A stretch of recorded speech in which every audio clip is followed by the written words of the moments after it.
It is a well-oiled machine here. Let me add everybody else to the stream. No. Yeah, there we are. Excellent. The Vale podcast, driven by Pioneer Ford Robinvale. It's worth the drive. Sure is. That's my regular introduction. Very special broadcast today, a live stream with, and this is very exciting and a sentence I never thought I'd be able to say, Robinvale's mental health team. We've got Billy and Anthony. How are you both? Make sure you're nice and close to the microphone because we want people to be able to know you've got yours. Yeah. We're nice and set up here. Welcome to you both. Welcome to Robinvale and welcome to the Vale podcast. Thank you. Billy, we'll start with you. Yay. Yay. You don't look nervous at all. No. Well, point that up and, have a bicky, have a cuppa. That's why we're here. It's just pretty chilled out, isn't it, Charlie? Always chilled out at the Vale podcast. And as you saw before, professionalism is just like right up here, isn't it? Well, you know what? I would be organised if things didn't change at the last minute. Only because I was ready to go and I thought, no, cool. Everyone will call in and it'll be Zoom. Happy days. But I'm glad you're here. But I'm so happy you're here at Network House. Anthony, we'll get you to pull your microphone this way because we're going to have a conversation with you and we want to hear every word you've got to say. Just before we begin, I suppose we should do trigger warnings first and foremost. Yes. Some of the things we're about to talk about may trigger people. If they do with you, we have a mental health team on the ground here in Robinvale now, and we will tell you how to contact them. And also you can go to the Robinvale Suicide Network Prevention website. Yep. The Robinvale Houston. Please. And you can check out the links there to some after-hours support. Yes, and there are heaps of resources on there.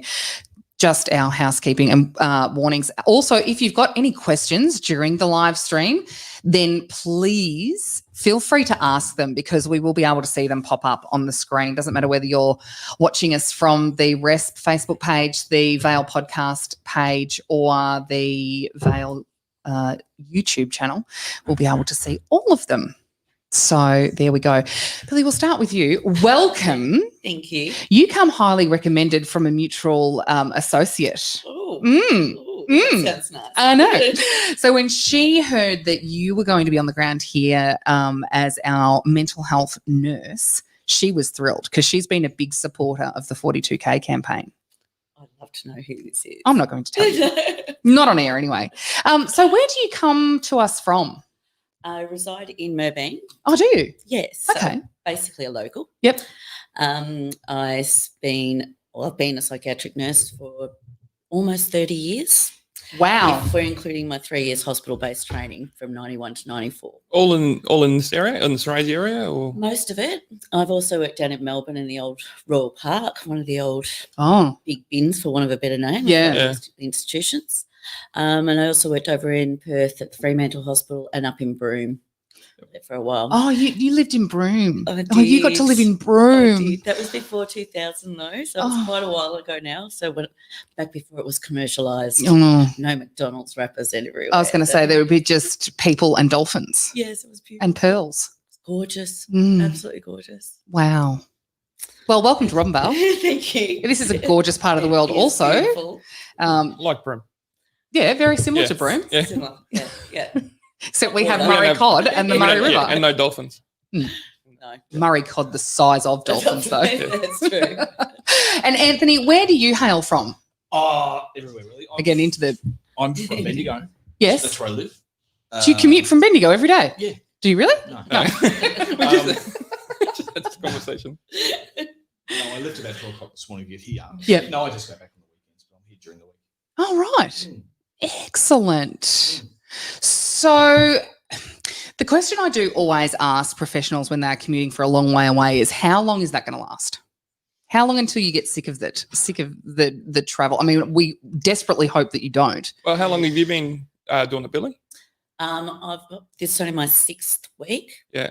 For working at Robinvale, but I actually don't find the drive that far. I actually find it quite positive. It's my wind up on my way in of a morning, and I find it's a nice wind One down. down. The way home. Yeah. I actually get home and want to talk to my family more after work, rather than getting home and saying, "Kids, just give mummy another 10 to 15 minutes." Yeah. And I tend to agree with that. Whenever I've worked in places and had about an hour to commute, I really find that hour quite therapeutic. Same I did here. the drive Yeah. for like 3 years and I didn't mind it. Yeah. It's a nice drive. Yeah.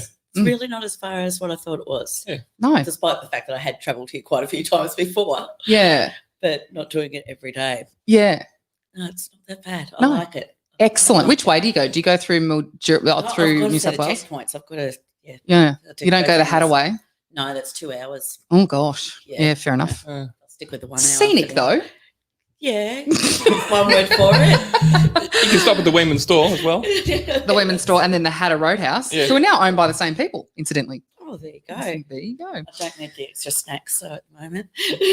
Everyone needs snacks while they're commuting, don't they? So let's talk about, first and foremost, our free walking clinics as part of the 42K for 42K campaign. Luke couldn't be here today because apparently he's busy. Sure he is, whatever. Before we go too far, can we just go over their qualifications? Please do. Can you? You're the can you- chairman of Charlie is the chairman of R.E.S.P, the Robinvale Youth and Suicide Prevention Network. And I did say to him today, this is your show, you drive. Well, I don't know about that. But so, Anthony, what are your qualifications? So, Oh, I don't want to brag. Look, I've got a Bachelor of Arts. I've got a Bachelor of Social Work. I'm a clinical social worker. can you just? I've got. If you can't hear it, neither can we. Oh, really? Yeah. I also have. No, pull it closer to you, not further away. There you go. There you go. That's better. I've also got. I'm trying to tell you, graduate diplomas in family dispute mediation as well as injury management. Oh, wow. Mediation's an interesting one, the family dispute mediation. Yes. That is an interesting one, Yes. isn't it? Yes. So, busy man then. Mm. Mm. Yeah, it's getting busier too, actually. Mm. So, you're here full time though, yeah? Yeah. In your vocation now? Yeah. So, just doing the clinical social work as part of the mental health team. That's right. Hooray. Beautiful. Yeah. And Billy? Registered psychiatric nurse. So although APRA has made it so that we're all registered nurses and we come under a Division 1, I am only psych trained. So I haven't done my general nursing because I'm not real good with wounds and stuff. Yeah, with blood. Yeah. I'll be a Band-Aids. nurse. I'll be a nurse, but don't show me any. Nothing below the eyebrows. Fair enough. The staff have just asked at RDHS, they're one of the people watching, can Anthony move your microphone closer still? And there you go. See, beautiful. Sorry to interrupt, Billy. That's Go okay. right ahead. Yeah, so I'm a registered psych nurse, but I also do a lot of therapies with clients as well. So doing the CBT, I'm going to be training up with doing the DBT, so the dialectical behaviour therapy. Yeah. So that Esther at RDHS and I can run groups as well. Good. Ah, great. Not just the individual therapies. Now, speaking of Esther's groups, and she does a great job. We love Esther. She's part of R.E.S.P as well. There is a group for carers, and this is one thing that's been a thorn in my side, is that we talk about services for mental health, but being a carer for someone with mental health is a battle in itself, isn't it? Most definitely. And there is a group at RDHS now for carers, isn't there? I Yep. would hope that that's getting up and running. Yes, yes. So, what about the drop-in clinic? Can a carer come in and have Absolutely. a chat? That, Yep. Absolutely. Anybody can come into Anyone come in? Yep. Anybody. The question I suppose we've been asked the most is it for people in Euston as well? Because we know, and Charlie will be able to comment on this, is how the healthcare system is structured with the cross-border and whatever. It is for people in the Robinvale Euston area, isn't it? Yes. Look, as far as I'm concerned, you can be from Mars and turn up. Really? Yep, you'll still get a service. I don't know whether that would be. I don't know whether the reception ladies would cope very well with the With the Martian Martians. walking in. They're pretty good. Yeah. Yeah. In We terms train them of up. you're talking about the carer support program. Okay. I've had a little bit of a look at that, and there's going to be some more work we'll be doing around that, and probably doing something a bit more formally. Yep. I think that could be on either a fortnightly basis. We could run an after-hours group or a midweek during hours group. Great. Yeah. Yeah. That's a huge area. That's a massive area. Yeah, it really is, because the carers are often the ones that are doing all the propping up. But every now and then those carers come tumbling down with a big Very thud. much So Yeah. The burnout rate for carers is just enormous. So yeah, we're looking at that for sure. So a lot of people have asked me is how's this what Luke's raising money for? How's it like logistically going to work? Do you ring up, make an appointment, or literally do you just walk in? You can do whatever you want. You can rock up. Yeah. And we can either make an appointment ongoingly, depending on the level of, I suppose, risk and the concerns. So people can just turn up, cold call. They can come to reception. They can ring, and the phone number is 5051 881. 5051 8111. Yep, that's what I meant. That's the one. Lucky you got that right, Jade. I thought I knew it off the top of my head. 8111. Yeah, of course it is. I knew that. So and to be honest, when this project started, I think we both considered it a bit of a pipe dream that, wouldn't it be great if we didn't have to wait 6 weeks to see a psychologist? And that is when Anita first came in here to announce it on Luke's birthday, actually, that because we got so far with the fundraising and we will make it, then and we have staff to facilitate it now, that it will be getting up and running. I think there was a bit of disbelief that we didn't actually think that this was ever a possibility. And then we've got real people in the flesh. Yeah, now we're sitting here talking to real people. But there has been, on that day, someone contacted me and said the fact that I know that there's someone here now, because she had tried to make an appointment with a psychiatrist and a psychologist in Mildura, and the wait time was 8 weeks. And she said, just knowing that there is a team here now has eased my anxiety so much already. I hadn't even made a phone call. And she did. She subsequently, and the feedback has been phenomenal. So she is in fact, I know that she's seeing you, Anthony, and the feedback has been, Anthony's wonderful, fantastic. I can't believe it. But the initial feedback was that just knowing now that there are staff in town and I don't have to wait has made such a relief to my own mental health. Look, I hope there's not going to be a wait list. No, I hope. But Billy and I we've got the drop-in centre coming on. We've got you doing the PTS stuff here. We've also got a presence in the schools once a week. Great. Now. Yep. So I'm hoping out of that, we're just not going to get a floodgate. There may be, though, in the initial stages, especially with COVID. Have you noticed the I suppose the need for mental health services during lockdown? Yeah, absolutely. And people who wouldn't usually think they would have some sort of mental health crisis, well, I can guarantee they are. It's been tough. The second one I've said a few times. You are at home, spend a lot of time with your own thoughts. I think that's what doesn't really help the situation. No. There's a lot around this one. I think once the steam goes out of this, there's going to be a lot come out of what actually is going on for people, apart from being locked in your own home, your own thoughts, if you like. It's the whole thing around, government control, all this sort of stuff, and people's lack of power and all sorts of stuff in their own environment. It's huge. There's so many layers to this. Social media doesn't help either, does it? No, when especially not for the kids. No. Well. But even for adults, Billy, when you see people will get on there and rant and rave, and whether they're accurate or not, seeing that all the time has a real effect on the way you think. You might see a point of view come from someone that you know and trust and go, oh, well, if they think like that, maybe that's real. Do you know what I mean? I've started to block negative posts. Yeah, you said last week that you've tried to stay off Facebook. Yeah, it just gets you down. It's that whole sort of sense of self-responsibility with social media that's just gone out the door, and people are posting stuff that's just not helpful. No, and not factually correct either. No. Most of the time. No. So. Yeah, there's no. There should also be a breathalyzer on social media too. You can't post if you're not breathing 00. So the drop-in clinic. This is so exciting, and like I said, I think we both. I don't think we ever thought that it would actually come to fruition. So the fact that it now starts this week, which is World Mental Health Week, is just phenomenal. And you were saying, Anthony, that there's new, it's a full new clinic with new furniture and, oh my gosh. So, also, whereabouts is it exactly, so people know if they are going to drop in? Okay, Where are they so going? because it is a drop-in mental health clinic, there's a bit of privacy around this for people, so that they'll be a little bit protected when they walk in, so they're not just open. They walk into the general waiting room. So there's 2 entrances to the primary care. One near pathology. It's the far door. So you go into that old entrance, walk in there, and there'll be a petition that you can sit, or you can just walk straight into the office if the door's not shut. Take a chair and wait until we can come and grab you. That's great. That's amazing. Because then you don't have to go through that sitting in the big waiting room and other people come in that you know, because it's a small town, and other people go, "Oh, what are you in for?" And No, that's not that at all. Do they? Do people ask while you're waiting there? have you never been in the waiting room ever? Well, no, I've been in the waiting room, but usually only for kids. Like it might be a speechy or but someone will but come no in. one's ever asked me. Yeah, someone will say, "Oh, yeah, what's going on?" I would never ask someone why they were there. Oh yeah, That'd be rude. People do. People do. Or they discuss it with their friends, so it's who they saw in the waiting room. So that's good that it's separate, and it is separate. Yeah, that's good.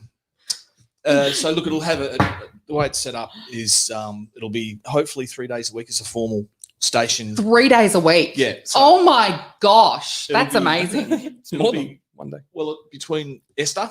Yep. Hi, Esther. Hi, Esther. I tried to get her to Love come you. in, but she didn't. I don't know. So it'll be between Esther, Billy, and I. So we're looking. The proposal will be from Monday, Wednesday to Friday. Yep. From about 9 till maybe 1:30. Yep. Great. Give or take around that. Mm-hmm. We've also got caseloads as well, so Yes. it might be that we can stay there for the whole day. Yep. So that's just the drop-in. Any other times, people can either just give us a call, either rock on in there, Make an appointment. and we'll make an appointment, and we can do that. So And So good. admin staff will give us a call. Yeah. We're not physically in the room at the time. Because you both do a fair bit of outreach as well. yeah, Yeah. So where do you travel to? no, Everywhere? it's about everywhere. Yeah. Yeah. They're wanting home visits. Yeah. Right. Yep. As So you far can as do Menang, home visits as well. Yeah. Yep. as far as Menang and Further than that if we need to. yeah, Mm. oh nice. Well, Menang's part of RDHS. Yeah, that's what I mean. Yeah. Like if you're doing home visits, you go. But you go all the way to Denton. Does RDHS still go all the way to Denton out that far or not I quite? can't answer that. Balranald? For mental health, it wouldn't. They've got a mental health team at Right. Denton. Oh, have they? Yeah, New Oh, South that's Wales have lucky. their own. Yeah, right. Okay, Okay. yep. Yep. Yeah. Wow. I guess with the client's choice, who they're wanting to see Right. in that case. Well, that's They would sort of in excellent. between. Yeah, okay. Well, it's great to know that you don't have to just lob into the big waiting room, as you said, because that would No. probably be a barrier for a lot of people. And if still, and just from lived experience, getting up and getting into a car sometimes can be a battle to get to a hospital. So if you can do the home visit, Yep. Oh my They God. just- They just have to pick up the phone. which can be hard at, Or a carer, friend. yeah, anybody. carer can do the text or the make an appointment. So you're okay with that as well. Yeah, definitely. Amazing. This is No- literally No wrong life-saving. door. Yeah. No wrong door policy. So any means of access. So whether it be a referral from another professional, Yep. whether it be a family friend or a carer or family member coming in, or whether it be them coming in, whether on foot, by the phone, any which way. Scooter, dolphin. Yeah. Yeah. If a Yeah, person does horse, present, we don't mind. if a person does present and it's a right proper crisis and it's quite a serious one and there's a lot of risk around that. Call us. Call 000. Sorry, when I say us. No, we what, can help facilitate. what'll happen is that person will be supported to the appropriate channels. That may most often probably lead to an emergency department admission for an assessment by the triage team there. Yep. So, But that's kind of what you want. If it's that level, absolutely. that's what you want. Yeah. Yeah. It's life-changing for people in Robinvale who've never had this service before ever, have we? No, Not this level Well, of mental we have, health. but when we were getting it a while ago, it was the guy come from Mildura. So it was and, Mike, who I used Yeah. to work Yes. with. at And he was- Mental Health he was Services great. in Yeah. Yeah, he was great, but he Montrose. wasn't here enough. No, he was only Brilliant. able to do 4 days a week. So Yeah. he had to be in the office 1 day a week at least. Yeah. Mm. And mental health services, the area mental health services are they're bound by who they can see and for how long they can see. They look after more of the serious mental illness, Mm. more so than the less severe. Yep. Well, let's talk about that. We were talking about how COVID's been quite heavy and hard for a lot of people. So you guys are happy to speak to people that may not necessarily be diagnosed with depression or bipolar or and just need to offload. Someone's just having a bad day or a bad time bad experience during this particular period. Yeah. Yeah, they don't have to have any diagnosis. So that's, again, life-changing because, again, from my own experience, going through that, and we're talking 10 years ago, having to go to GP, get on a mental health plan, get referred to a psychologist, go through about 8 of them until you find one that you actually click with. Yeah. Then go to a psychiatrist and go back every week to find the right mix of meds. Like, that's a long process. There's a lot of storytelling there. A lot of storytelling there, yeah. And the story, when you're bipolar, could be different hour to hour, could be different day to day. Yeah. So getting that mix right, at least if you've got someone here that you can see all the time. And this was in Swan Hill, and it wasn't the same people that I saw all the time either. So they don't get to know you. It wasn't until I had a counsellor who's no longer with us, God rest his soul. He was one of the best men I've ever met. But between the GP that I had, who was fabulous, and him, who was a counsellor, and I think he worked for Madas actually, but agreed to see me because he knew me through family and whatever. It wasn't until I had regular contact with someone consistent, and it's that routine thing, that things started to look up over like an 8-12 week period. So I just can't stress enough how happy I am, and I get emotional when I'm talking about this because I'm so happy to have you guys here and this service now available. It's literally life-changing, and that's not a buzzword I'm using. It is life-changing for people in this situation. I think just to hark on what you were saying, I don't know your story or journey at all, but the words you've mentioned is if there is some predictability for people. Yes. And that's the one thing that will get them through. Not always, but that's one of the really backbones of. Yeah. I think with that bipolar thing, when you're so all over the place, if you've got a constant and you need a constant to sort of make the waves just a little bit smaller, they're still going to be there, but just make them a little bit smaller so that you can sort of even out a little bit. I think that's a mess. And I'm only speaking from my point of view, not from, you can't speak from everyone's point of view, but it makes a massive difference. Definitely. Yeah.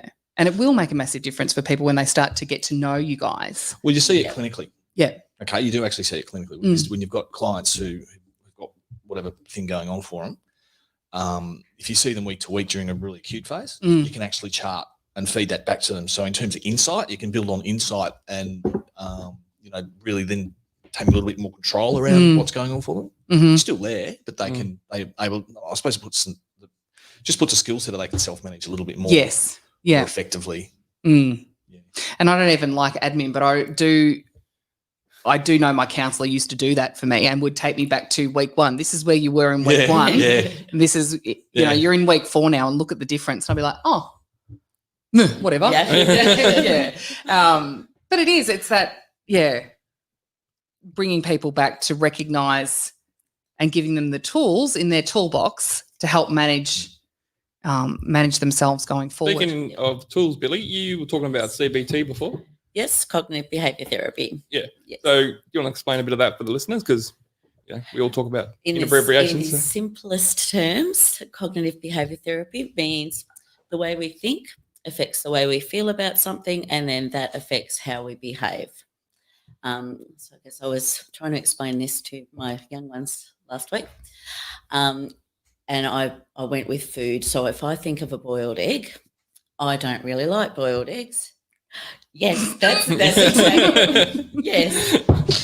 So it makes me feel squirmish to be thinking of them, and I will make a face yuck and reject the egg. Whereas somebody who likes the eggs is obviously going to think of them more positive way, and they're going to feel a lot brighter when they're thinking of the boiled egg, and they're going to eat it, is what their behaviour is going to be. So it's helping people change the way they think about something, and then that will affect the way that they feel about it, and therefore have a more positive effect on their behaviour.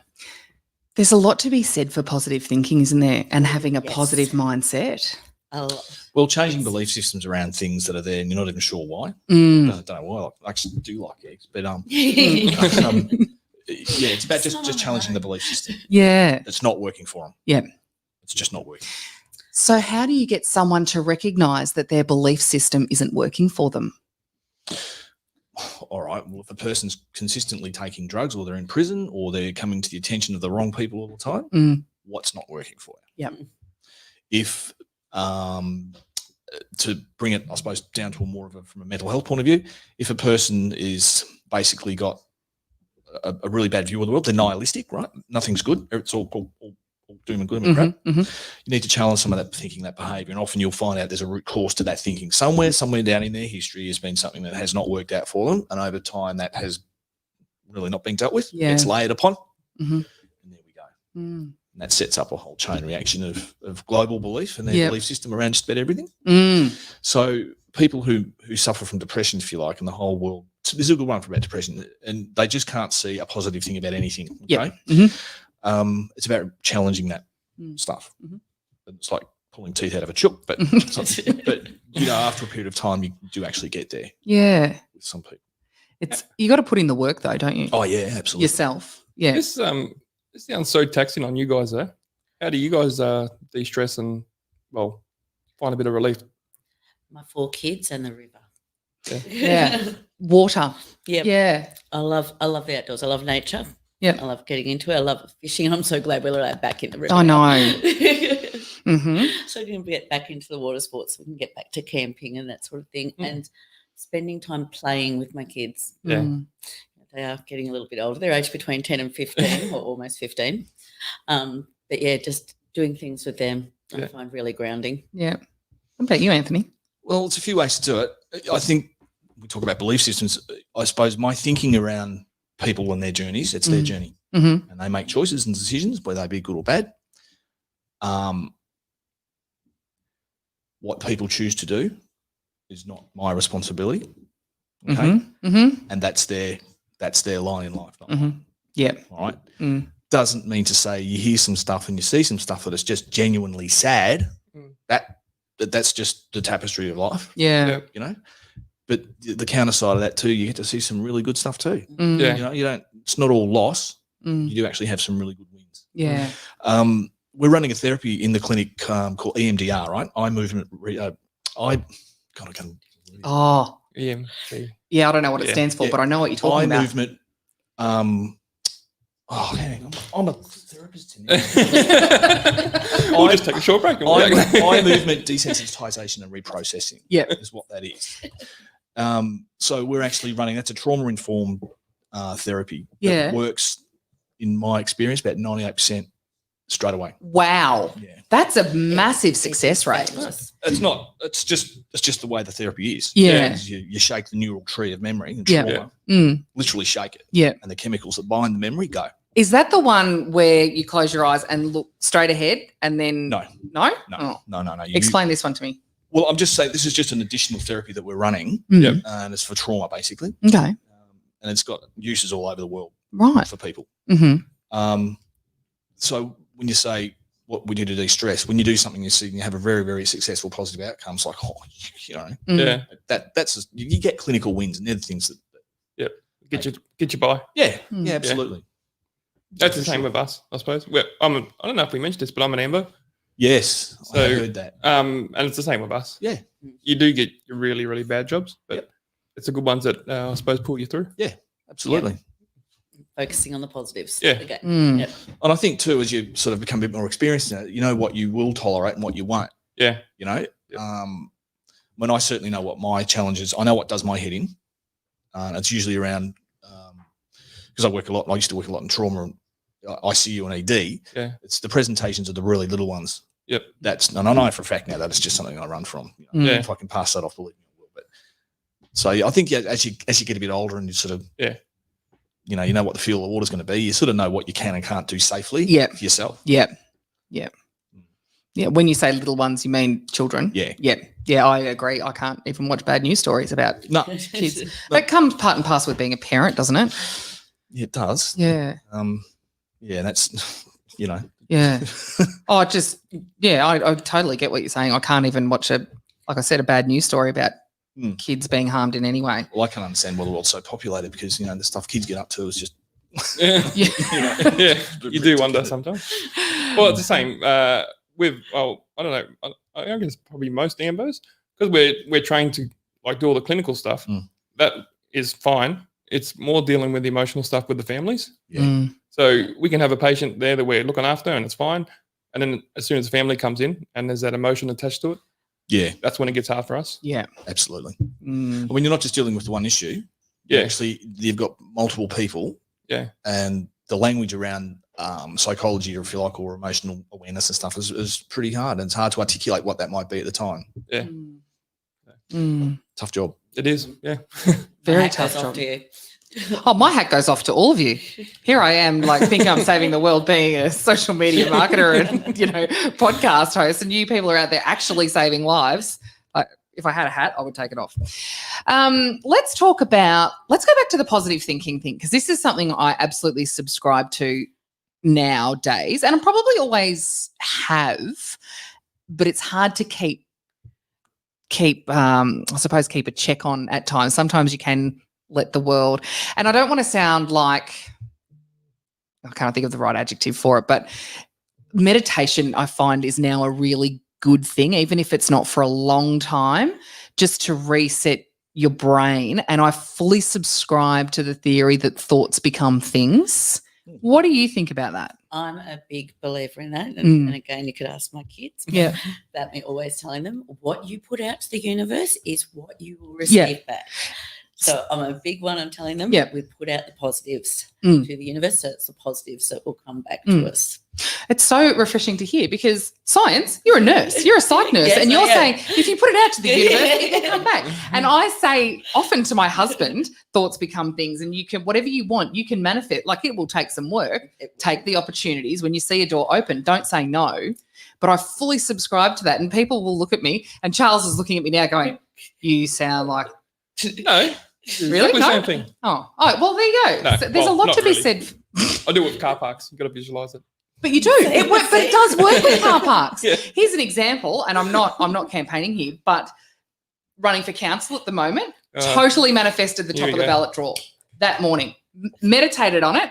5 o'clock that afternoon, got the message top of the ballot, and I went, I did that. There you go. Yep, there you go. Cool. Car parks works exactly the same. Why does it work for your car parks and it doesn't work for me? No, it's good.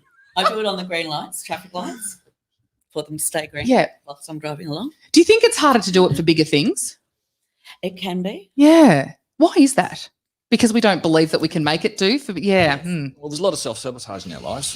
Sometimes the fear of success is a little bit too scary, isn't it? Mm. Want to be this, all of a sudden it's looking at you, it's like, oh, hang on a minute. Yeah, do I? I like thinking about it more than probably doing it. So what do you guys do? We spoke to you about what you do. Anthony, what do you do to look after your own mental health? How do you detach? Well, you've got to be very objective about it. And you know, I'm certainly not free of seeing all my own things in life. And you see things that you do, think, oh my God, that's just like me. I think to be aware and have your own ownership around some stuff is going to keep you safe. I mean, you might see a case or something that might say, yeah, I actually remember that as my own childhood too. As long as you're aware of that and it's not impacting on what you're doing, as long as you're cool with that, and you constantly check yourself. Constantly. In terms of all those dynamics that can happen that you're not aware of it. And professionally, that's why you've got supervision. And also the discipline I belong to is very regulated in as much as it's not, you don't just make a decision because you reckon, right? It's got to be informed by the science of what you do. So that's something also too that keeps you instead. You know, you wouldn't ask a doctor if you wouldn't ask someone, well, why'd you do that? Oh, I don't know, because just because I reckon. I reckon, you know. Sounds like Daniel Andrews at the moment. Oh no, we won't go there. But I mean, I've got a young family, and I've got other big extended family. We hang out and we do stuff, and there's plenty going on.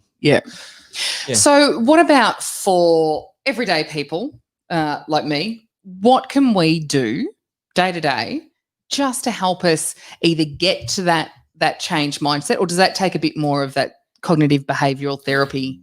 A bit of both. Just reminding yourself to stay positive. You know, the daily exercise, the eating well. Which, you know, I overindulge quite a bit when I eat. But that's what the exercise is for. You exercise so you can eat. That's my theory. I think the question to be asked, though, when you're sort of talking about changing mindsets and belief systems and stuff, is like, well, right, so you don't like an egg. Well, what is it about an egg you don't like? You know what I mean? It's like what actually challenge yourself in thinking, what is it about this that I like or don't like? And where does that go? And why don't I like it? Yeah. What was that one experience that I formed that view that this isn't good? And often even if you do that and you're mindful around it, you'll come up with some answers going, well, actually, it's a pretty stupid position I've always held on that because they're actually pretty good. Do you know what I mean? Yeah, I absolutely know what I mean. Some boiled eggs, I'll bring them in next week for you. No, don't. No, don't. And you know what? The eggs is, that's a pretty superficial theory, but I don't like boiled eggs because I don't like the texture of them and I don't like the smell of them. Okay. I just don't. But I absolutely subscribe again to coming back to why. Always asking why. I could ask that question of you. Yep. What is it about the smell of an egg that you don't like? And this is probably not a good forum to do this one because it's going to go somewhere that's not appropriate. But no. It probably reminds me of traveling as a family in a car without air conditioning and my old man, to be honest. Without wanting to get right into this. With your old man I was going to say, you can put the pieces together. What, for the sake of the argument, though, yes, there are some things there that haven't really worked for you, as in okay. So if you from the one comment, what is it you don't like? You mentioned 2 or 3 things. Yep. Okay. Go down those rabbit holes and you'll probably find a few more. And then you might get the answer to why you don't like it. It's not the actual smell or the texture. There's a belief system that underholds or underpins that. Right. There's a meaning beyond you just not liking it. Yeah, right. Right. Interesting. Now we're getting to the intricacies of it. So you can do that in one session with someone. It depends on how able they are to grasp the concept and, and how honest they are with themselves. It usually takes quite a while, to be honest with you, because it is a game of rabbit holes. Where one forms, you've got about another 12. Right, and continuing to ask that question. What happens then if, for example, you say, why don't you like boiled eggs? Well, I don't actually want to like them. I've got no need or want to actually want. But on a broader scale, if we're talking about other topics, I suppose there has to be that want to find out what the issue is. Yeah. Yeah. Someone. There does need to be that want. And usually it's because their life's not working for them. Yeah. Something's holding them up. Yeah. Now, we're going to keep with his egg thing. Right? No, yeah, go. I'm glad I started with that. As an example now, I'm not putting this onto you. I'm just giving you an example, right? I don't like eggs because, all right, it reminds me when I was 3 years old and I was abandoned by my parents. Or I saw my father hit my mother. And that's why I've got this bad association to eggs now. Yeah. Because it goes right back to something. Yep. Whether it be trauma-informed or not. And then when you get there, you go, right, let's start doing some real hard work. Wow. So it could be really quite hard work if it is something like that. Even just then something simple. Yeah.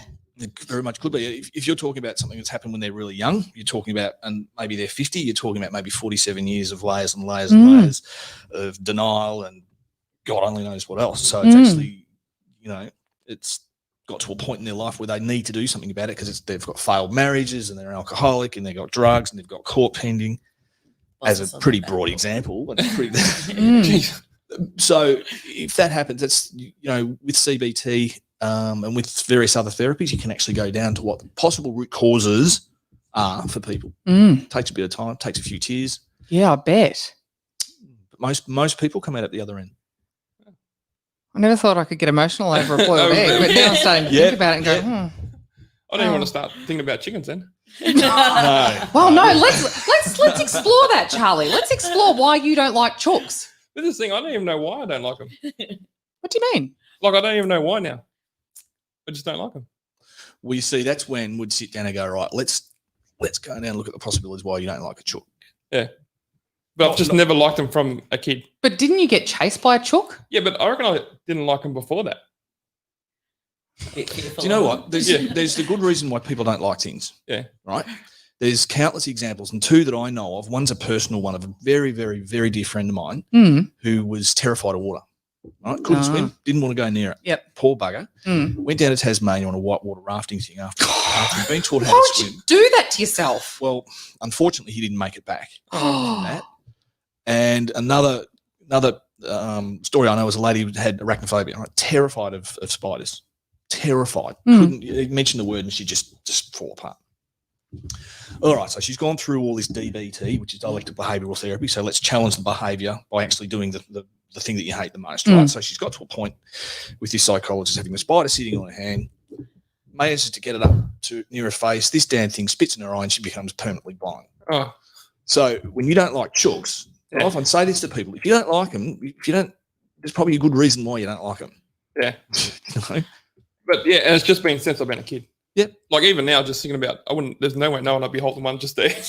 Oh, really? No way. Even little chickens. But chickens are so cute. It'd probably spit in your eye and make you blind. Yeah, it'll pick me in the eye. I'll go blind. But there's that whole thing. We have irrational fears for good reason. Yeah. And that's what we do. Yeah. You know, and sometimes they're not worth challenging because they're actually keeping you safe. Well, I was going to say, I've got an irrational, well, it's not even I don't think it's an irrational fear, but my phobia is bats. And I know why, because I've been in a cave with bats and long hair.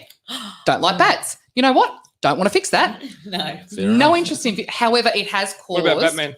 No, don't like Batman either. Really? No, I can't watch Batman. No.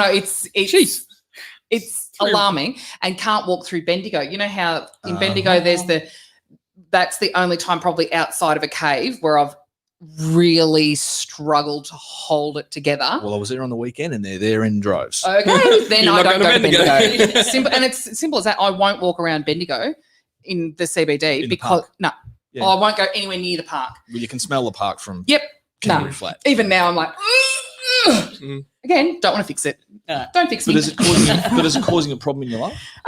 Only if I need to go to Bendigo. And have something in the park. Yeah, that's right. Or if if I wanted to go to Darwin, for example, it happened after Darwin, but because I used to live there. Because again, bats in Mitchell Street. Yeah, I just stay away from those places. Again, don't put myself in a situation where I know I'm not going to be able to cope. If it's not impacting on your life to a point where it's stopping your life or parts of your life, is it an issue? No. Well, there you go. Yeah, exactly. So don't fix me. I mean, I'm Gets back to the eggs. Well, I'm terrified of crocodiles, right? I've just come back from far north Queensland and I'm terrified of crocodiles. For good reason, because they will eat you. Correct. Yeah, I was going to say, that's a pretty good reason. Yeah.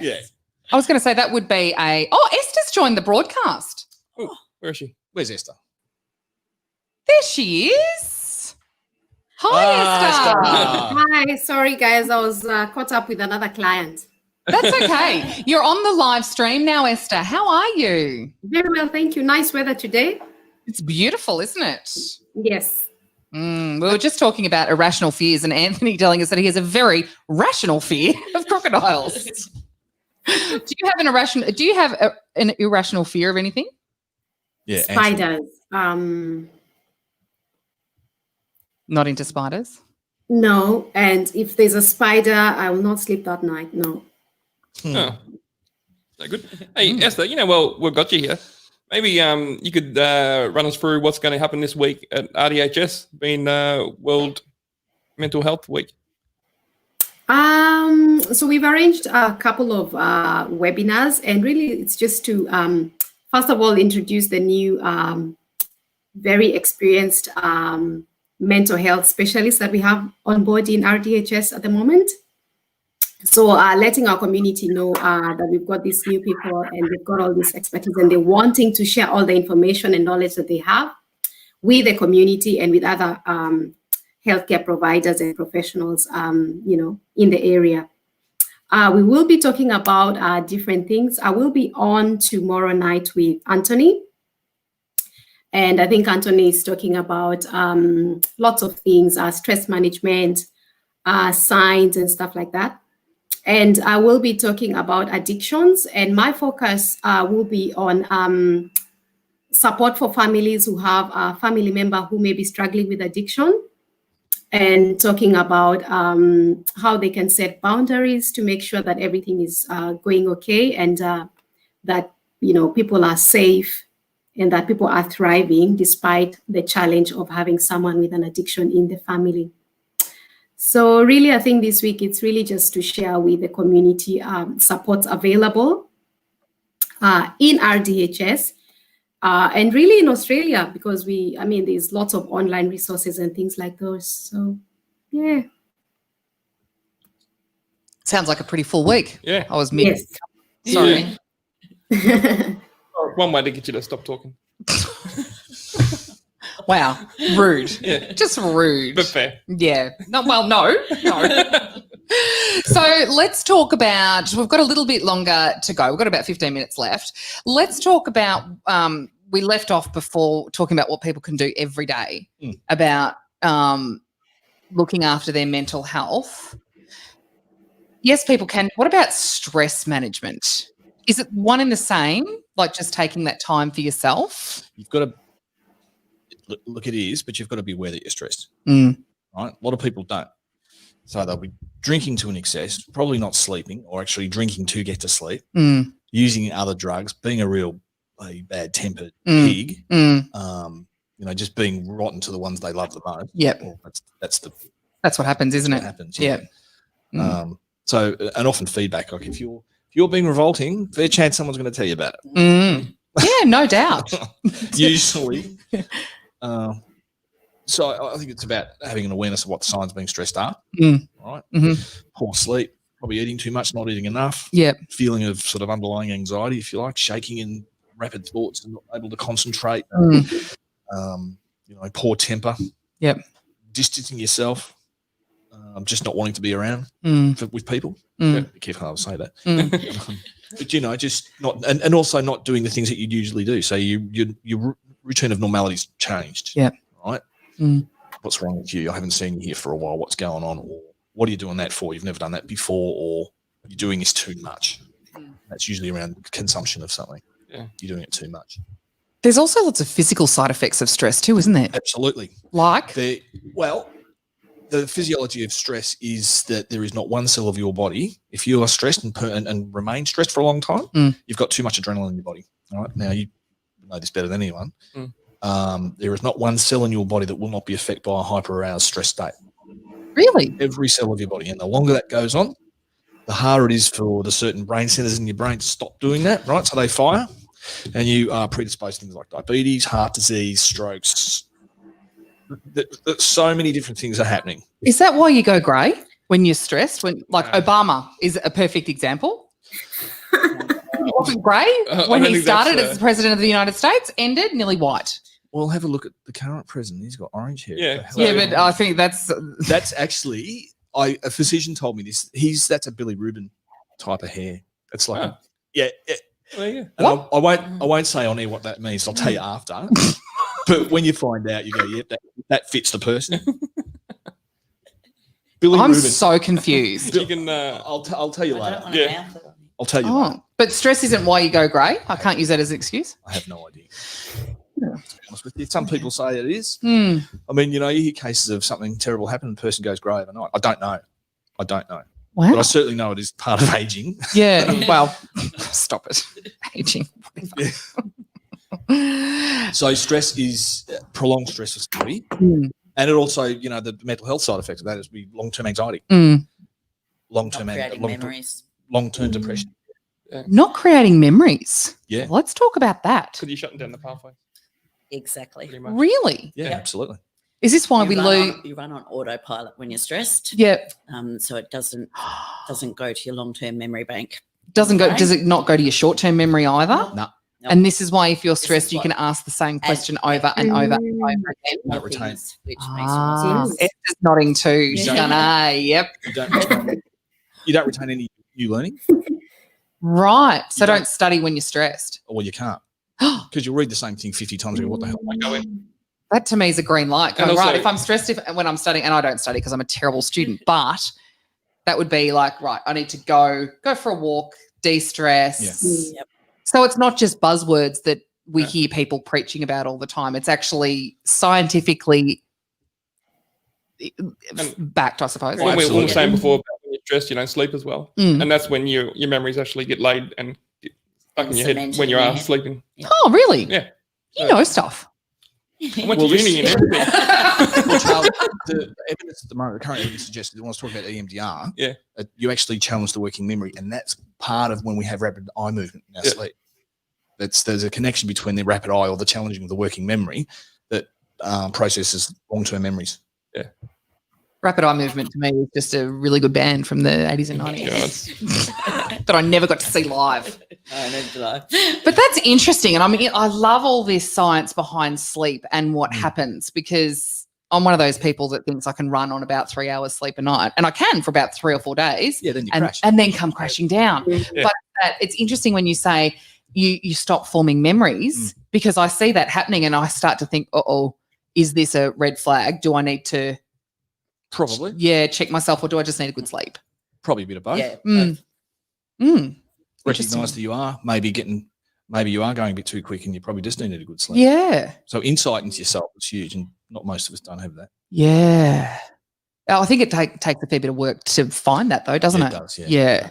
And that's where you lovely people can help, isn't it? And Esther as well. Yeah. Maybe they can also tell us a little bit about coffee, because, when we are stressed or anxious, the most natural thing is to grab a cup of coffee or a strong tea for me. And you feel all right for like 20 minutes. But after that, you're just as tired, but now there's something else going on. I don't know, Anthony, what you can tell me about Well, that. caffeine's a stimulant, and it can induce like a stress response where your heart rate goes up, your thinking changes, your adrenaline goes up, your cortisol levels go up. You're flying at 1,000,000 miles an hour, achieving all sorts of stuff. The other problem with coffee is a lot of people smoke too, which is another stimulant. So I don't know how many people we've seen individually over the years. I'm having trouble sleeping, so what I do is I get up at 2 a.m, have another coffee and a smoke. cigarettes. What? Yeah. 2 in the morning? Oh, absolutely. And they go back to bed and their head's just spinning. And it's like, well, so I lay there for another half hour, get really frustrated. I go and have another coffee and another 5 smokes. And it's like, well, You'd wake up feeling like a cat's cooked in your mouth. you don't wake up. No. Sorry, you don't go to sleep. Don't go to So sleep. it's 5 or 6 Yeah. o'clock, and you don't just fall asleep. You fall into this ridiculous, it's an epigoggles type of sleep where you're asleep but you're not asleep, and it just doesn't work. Wow. Yeah. And people, and I say, what do you reckon about 3 cups of coffee, mate, and half a dozen cigarettes are going to do for you? Well, no, it makes me feel good. It's like makes you so disassociated, you're not feeling anything. Yeah, right. And that once you sort of get into that cycle, sleep hygiene is really important. Really, really important.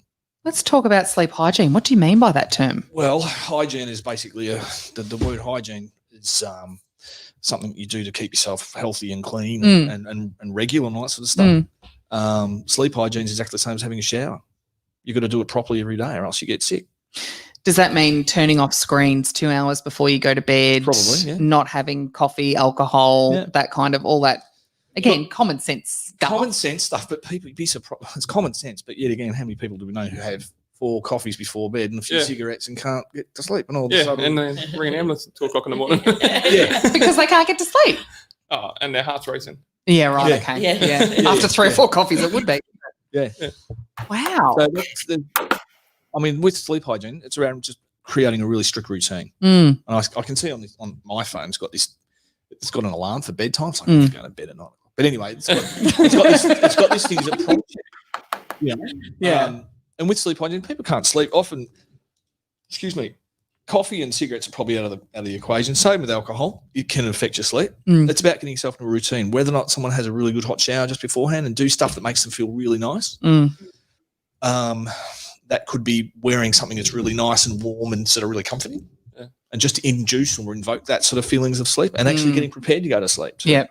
Yeah, right. The blankets. For me, it's really expensive pajamas. Yeah, well, look, if that's what it is, I mean, how many times are your life on this earth? Well, once. There you go. So, exactly. So if I want $200 pajamas, I will buy $200 pajamas because they're really nice. The weighted blankets too. People having a lot of a lot of good results with those. Yeah. You have one of those? Well, I bought it by mistake for work.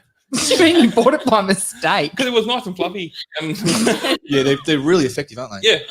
And well, at work, not that we get time to have a rest, but I bought a blanket just in case I am having a rest. And it literally, you put it on, out. Yeah. Which is good. It evokes good for a night shift. Evokes those sort of infantile feelings of safety and feeling warm and secure and all that sort of stuff. Well, yeah, I'm looking forward to next week. I'm on leave and I can start getting back to normal sleep. Yeah. Because, well, shift work. Yes. Well, it's ridiculous. The stats around shift work, people, I'm not pertaining this to you, right? This is just broad-based study they did, is that shift workers suffered more so, and I think it's probably about 30% more prevalence of a mental health issue. Well, Their circadian rhythm, their night-day body clock's gone. Yeah, paramedics, that makes sense. paramedics are in the highest rate for suicide as well. Yeah. And you've got your So- shift work sleep disorder. Yeah, doesn't help. You don't ever seem to get moody though. You're always just I can't. Do you want me to? no, I don't particularly. But it's observation. Like you talk about all these, how bad ambos can, I like feel all like shift workers I feel can like be. I'm aware of it though. Yeah. And I reckon Ambulance Victoria have been really good at making sure people are aware of it Mm. and what to look for and when to help. Mm. I've been involved professionally with about probably 4 suicides from those. Yeah. And that was probably 15, 20 years ago. But since then, there's been an enormous, not just with the ambos, it's the fireys, the police, all the SES. They've done an enormous amount of work and recruitment around their culture, whatever. We have programs going all the time. And we have our own smart program where they pay for, I think it's like 4 or 5 sessions a year. Yeah. But that's if you want them. But also you just have that 1 session a year where we just check in. Yeah. Just to see how you're traveling and they keep your data. Yeah. See if it's changed from last year. That's good. That's good for us. Well, it's good for Robinvale that you guys are here.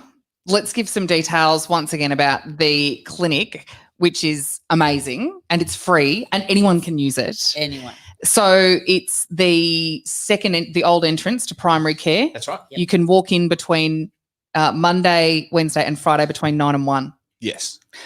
Amazing. And you have your own private little waiting area that's petitioned off for privacy. We do. And Amazing. They can come anytime outside of those hours, not just give us a call. Yeah. Amazing. So that can happen that way. We can receive a referral from anybody, Mhm. GP specialist, rock on in, Mhm. grandma, doesn't matter, anyone. Yep. Depending on the level of risk and security around that, we can manage it. And that might either mean that an ambulance trip to Mildura, or most likely, if somebody's coming in, it's going to be a once-off brief intervention therapy type of thing, right? Mhm. Or it'll be, okay, let's come and see me next week and we'll make an appointment. Yep. We'll see what we're doing there. Amazing. Amazing. So are you two going to come along to the culmination of this whole $42,000 fundraising event On the 31st? on the 31st? Look at you. So you're in a whole already. What day is it? It is a Saturday morning. It's a Saturday morning. We're free to run. You can RDHS staff are free to run, Free to wobble. free to wobble, walk, do whatever you have I've to got do. occasion and I won't be running. I'll be just walking the track. But you could run some I of will it. run some of it, but What I'll Yeah. do is I'll track it on my phone because I might be home that weekend. Yeah, well, you can do the virtual event, and that was the other thing we were going to say. There's 2 ways to enter. You can either do it virtually from wherever you are, because I know that Luke's best friend, who has been his support through this, is in Queensland. Can't come down for it, obviously. I know my heart bleeds for them too. So they're doing it virtually. So you can do it virtually, or you can come along to the community centre. Luke will probably start running at about 6:30 because he wants to be done nice and early before it gets too hot, if it's going to be hot. So he will be doing the 42 Ks. People can join in. If you are going to run in Robinvale, we need you to enter, jump onto the website and enter ASAP because of COVID, we have to logistically make sure there's no more than 10 people on the track at any one time. So we need people to enter straight away, but that we've had little medallions made. So it's a $50 entry if you are going to do the medallion run, and you can do that again wherever you want to do it. And we'll send the medallions out to you. But that money raised from that will get us to the 42K mark, which has bought new furniture and stuff as well, which is amazing. Well, it's so cool. It's designed. Anesta's had an enormous amount around this. And she's been on this way before we have, but it's going to. Yeah, we've got a couple of seats. If you need a brand new couch, have a desk in it, a computer so we can actually, if we need to do some referrals there and then or whatever, we can do that stuff. A little kids area as well. We'll have a little cute little play pen area for. So you can bring the kids and don't have to find. That's a load off as well. That doesn't mean to say that we're a crash. You're not a crash. At 9 o'clock, we'll be back at 3. Is that all right? Yeah. But if people just want to, like I said, it's going to be really open forum for anyone to come in. That's amazing. And it is absolutely life-changing. I know it's eased anxiety for a lot of people already, just knowing that you guys are here every day. So thank you so much. Thanks for having us. Thank you. It's World Mental Health Week. If you want to enter the run on the 31st of October, you can go to 42k, the 42k.com.au. If you need to make an appointment with the wonderful mental health team, go to the RDHS website for all the contact details, or rock up between 9 and 1. And also, if this podcast has brought up any issues, obviously go and see the staff at RDHS, or there's Beyond Blue, Lifeline. All the links are on Robinvale Eastern Website, Prevention Network, which is R.E.S.P. R.E.S.P. Revention.com.au. Thanks for listening to the Vale podcast, driven by Pioneer Ford Robinvale. It's worth the drive. Remember to support our sponsors and shop local. Subscribe at thevalepodcast.com.au.